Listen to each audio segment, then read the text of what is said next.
Oh, after just being in NOLA, by the way, I'm here for all the jazz. And as we celebrate Black History Month, we are taking you inside a legendary jazz club in the heart of Harlem. The stage at Minton's Playhouse has hosted so many of the greats, long before they were even household names. It's where bebop was born some 80 years ago. We've got so many great locations to go to around the city. I mean, jazz is just super hot here. It's a very fun, grown-up feeling thing to do. Joelle, I love that you say it's such a grown-up thing to do. It is. I just feel like, look, I've made it. I'm sitting here enjoying. It's like, it's a little sexy, too. You know? I don't know. Grown and sexy. Okay. Oh, my God. Is this going off the rails already? What time is it? But I want to name drop for you guys just a little bit. You ready for this? Okay, so we got Billie Holiday, Duke Ellington, Ella Fitzgerald, Louis Armstrong. So those are just some of the jazz giants who called Minton's home. And now with 4 new owners, Minton's is not only thriving, but preserving the legacy and looking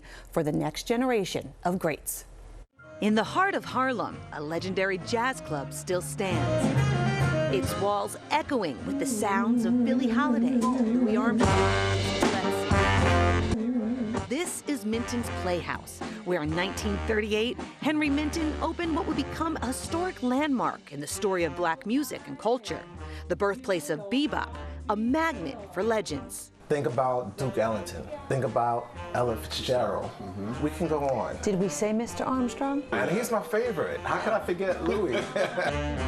How wild is it to think that you are a part of this legacy? We still pinch ourselves. It's a huge responsibility. Absolutely, but we love it. After nearly a century, 4 new owners are writing the next chapter. Joelle Garguilo, the marketing man, Atiba Stevenson, the self-proclaimed chairman of A Good Time. The music man, but we'll take the chairman of Good Time. So I'm going to make sure we have the right people on this stage. McKinley Lamar, the operations guy, and Sunil Rangila, the executive chef. It's a wide variety of foods from where modern America meets the Caribbean, and it just screams flavor. Even though we may excel in one particular position, we're all great at making sure that this is a well-oiled machine. It's so special being here because you feel the history. I mean, you see it on the walls. But I think to appropriately talk about Minton's, we need to go back to the Harlem Renaissance. So the Harlem Renaissance, with all these Black people and creatives coming to Harlem, it was a very politically motivated time as well. If you wanted to gather as a musician, you would get fined. Minton's became very well known for the jam sessions. What's important about that, the musicians did not get fined. And this was strictly because of Henry Minton being a union delegate. And then came the birth of bebop. And where did that happen? Minton's Playhouse. So bebop is a much more fast tempo kind of jazz.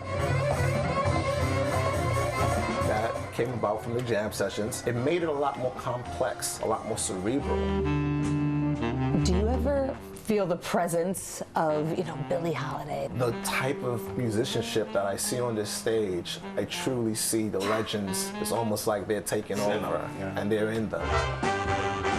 When somebody comes to Minton's, what do you hope they experience? You're going to step right back into the 1940s. Minton's hasn't changed. The legacy that you once knew is the same exact experience that you'll indulge in when you come back to Minton's. The only change that we've really done was try to elevate the look of the space, but try to keep the essence of what the space was from the very get. You're going to experience the new Louis Armstrong. You're going to experience on this stage the new Ella Fitzgerald, the height of jazz artistry. As soon as you walk in the door, you feel that energy. Just think about the fact that you are now a part of Minton's legacy.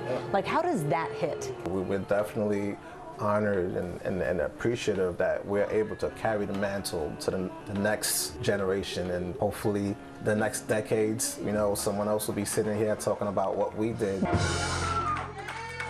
Yeah, Minton's is in great hands. It is in absolutely great hands, and those owners, they're also carrying on its legacy in the sense that they give back. They provide meals to, the building that they're in. There's lower income housing. Once a week, they provide meals for them too. It's a great restaurant, great drinks, great entertainment. They still do those jam sessions. Like, we gotta support places like that. I heard the chef talking about the Caribbean flair. I was like, you had me there. Let's go. A field trip. Well, I would love to. An adult field trip. Right. because jazz, and then we all feel like we're there's just sophisticated. And there is something special about being in that environment with an adult beverage in a glass that's shaped a little like this and enjoying the sound of the music. It's true. Because nothing against DJs. You know I like a good EDM party, but this is not someone else's music. This is not produced music. This is real talent. They are singing feet away from you. That's their voice. These performers are playing those instruments in front of you in ways that you can't even imagine the sounds are coming out of it. No, and then also you think about the people, we said in the piece, I said in the intro, who played there, like Louis Armstrong, Billie Holiday, right? And so you're in that, you feel that energy, and it makes its way into these performances also. Like it's a really cool piece of New York history that's still here, so we got to support it. And it's not, and it, again, just go for the enjoyment of it too. Yeah, I love the support it, but you won't leave until like 5 a.m.